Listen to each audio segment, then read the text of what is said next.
গয়না উঠছে। কি বললে? ওর থেকেই তো ত্যাগের জন্য। কি বললে তুমি?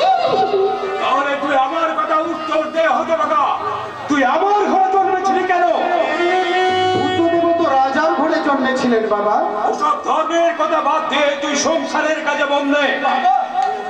ওরে ওরে ওরে সুমন্ত, তুই আমার একমাত্র সন্তান রে বাবা সুমন্ত। ছোটবেলায় তোর মা মারা যাওয়ার পর আমি তোকে কোলে পিঠে করে মানুষ করেছিলাম।